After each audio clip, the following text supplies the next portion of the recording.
আসসালামু আলাইকুম প্রিয় দর্শকবৃন্দ, আপনাদের সবাইকে স্বাগতম আমার ইউটিউব চ্যানেলে।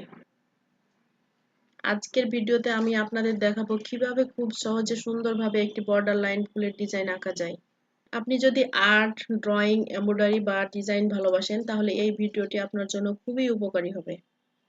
তাই ভিডিওটি শুরু থেকে শেষ পর্যন্ত মনোযোগ দিয়ে দেখুন। আর যদি এখনো চ্যানেলটি সাবস্ক্রাইব না করে থাকেন তাহলে সাবস্ক্রাইব করে পাশে থাকুন। বর্ডার লাইন ডিজাইনটি আমাদের দৈনন্দিন জীবনে অনেক কাজে লাগে। এটি ব্যবহার করা হয় কাপড়ের ডিজাইনে, বালিশের কভারে, নকশিকাঁথায়, খাতার বর্ডারে, কার্ড ডিজাইনে, এমনকি বিভিন্ন হ্যান্ডক্রাফট প্রজেক্টেও। একটি সুন্দর বর্ডার লাইন যে কোনো সাধারণ জিনিসকেও আকর্ষণীয় করে তুলতে পারে। আজ আমি আপনাদের দেখাবো এমন একটি ডিজাইন যা খুব সহজ হলেও দেখতে অনেক সুন্দর।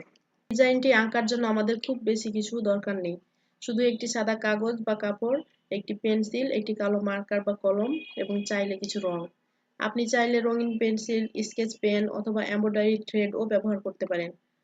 আজ আমি সহজভাবে কাগজের উপর বর্ডার লাইন ডিজাইনটি আঁকিয়ে দেব। প্রথমে আমরা কাগজের নিচের দিকে একটি সোজা লাইন টেনে নিব, এটাই হবে আমাদের বর্ডার লাইনের ভিত্তি। এবার এই লাইনের উপর ছোট ছোট বাঁকানো লাইন দিয়ে একটি সুন্দর প্যাটার্ন তৈরি করব। তারপর প্রতিটি বাঁকের উপর ছোট ছোট ফুলের আকৃতি আঁকবো।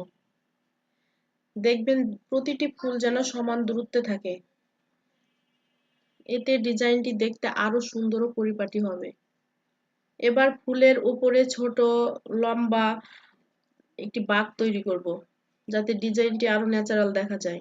আপনি চাইলে ডিজাইনটিতে রং যোগ করতে পারেন।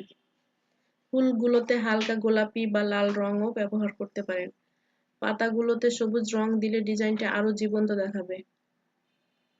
যদি আপনি এমব্রয়ডারি করতে চান তাহলে একই প্যাটার্ন কাপড়ের উপর ট্রেস করে সেলাই করতে পারেন। এতে আপনার বালিশের কভার, শাড়ি বা নকশিকাঁথা আরো সুন্দর হবে।